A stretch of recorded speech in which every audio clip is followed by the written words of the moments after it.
ശരിക്കും തേങ്ങ വറുത്തരപ്പ് ഉണ്ടാക്കണത് ഇങ്ങനെ തന്നെയല്ലേ? തേങ്ങ വറുത്തരപ്പ് ഉണ്ടാക്കണത് ഇതുപോലെ തന്നെ ചെയ്യുക.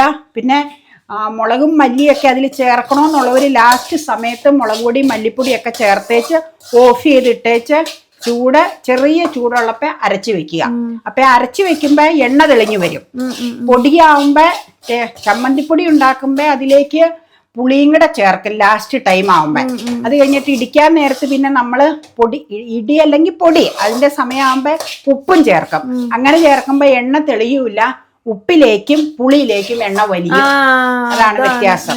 മറ്റതിൽ അരയ്ക്കുമ്പോൾ ശരിക്കും എണ്ണ തെളിഞ്ഞു വരും. ആ എണ്ണ തെളിഞ്ഞു വരുന്നത് ഞാൻ ചെയ്യണ എന്നാന്ന് വെച്ച് കഴിഞ്ഞാൽ എണ്ണ തെളിയുന്നവരെയും അരച്ചില്ലെങ്കിലും കുഴപ്പമില്ല. ഞാൻ അരയ്ക്കുമ്പോൾ മിക്കവാറും എണ്ണ തെളിഞ്ഞു വരും.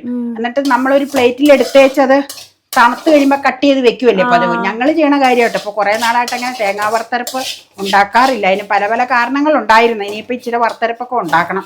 കുഞ്ഞോള് വരുമ്പോൾ ചിരണ്ടിച്ച് വെക്കുക. അപ്പം നിങ്ങൾ അന്നേരം വർക്കിംഗ് ഡേയിലായിരിക്കും, അന്നേരം വീഡിയോ ഒന്നും എടുക്കാൻ പറ്റൂല. ഇവളിവിടെ ഉണ്ടാവില്ല കേട്ടോ. പുള്ളി സഹായിക്കാൻ മഞ്ഞൂർ വരുമ്പോഴാണ് കൂടുതലായിട്ട് ബൾക്കായിട്ട് തേങ്ങ ചിരണ്ടി ഞാനാ മിക്കവാറും വറക്കണത്. പുള്ളിക്കാരി ചിരണ്ടി തരുവുള്ളൂ. ഇപ്പം അരപ്പുണ്ടാക്കി വെക്കണത് ചെയ്ത് വെക്കണത്. ഇപ്പോൾ വറുത്തരപ്പ് കറിക്ക് പിന്നെ സൗകര്യമാണ്. അപ്പം ചിലരൊക്കെ ഫ്രഷ് ആയിട്ട് അപ്പം തന്നെ തേങ്ങ ചിരണ്ടി വറുത്തരച്ചെടുക്കണവരുണ്ട്. അത് നല്ല രുചികരമായിരിക്കും, അല്ലെന്ന് ഞാൻ പറയണില്ല.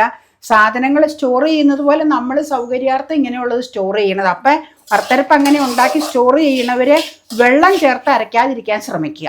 വെള്ളം ചേർത്ത് കഴിഞ്ഞാൽ അതിന് ടേസ്റ്റിനും വ്യത്യാസം വരും. കുറച്ചാണ് ഇരിക്കുമ്പോൾ അത് കേടാവൂന്ന് എനിക്ക് തോന്നണം. ഞാൻ അങ്ങനെ ചെയ്തിട്ടില്ല കേട്ടോ. അപ്പം ഈ പറഞ്ഞതാണ് തേങ്ങ വറുത്തരപ്പും ചമ്മന്തിപ്പൊടിയും തമ്മിലുള്ള വ്യത്യാസം. ചമ്മന്തിപ്പൊടിക്ക് ഞാൻ പറഞ്ഞില്ലേ കല്ലുപ്പ്, ഞാൻ കല്ലുപ്പ് ചേർക്കണം, ഉപ്പും വാളംപുളിയും ചേർക്കും. വറുത്തരപ്പിന് അത് ചേർക്കൂല. പിന്നെ വറുത്തരപ്പിന് അരപ്പ് ചേർക്കുമ്പോൾ മസാലകൾ ചേർക്കണമെന്നുള്ളവർക്ക് മല്ലിപ്പൊടിയോ മുളക് പൊടിയോ അല്ലെങ്കിൽ മുഴുവൻ മല്ലിയോ മുഴുവൻ മുളകോ ഒക്കെ ചേർത്ത് അരച്ച് വെക്കണവർക്ക് അത് ചെയ്യാം കേട്ടോ. ഞാനതൊന്നും ചേർക്കാറില്ല. തേങ്ങ മാത്രമായിട്ട് വറുത്തരച്ച് വെക്കുമോ പതിവ്. ഓക്കെ.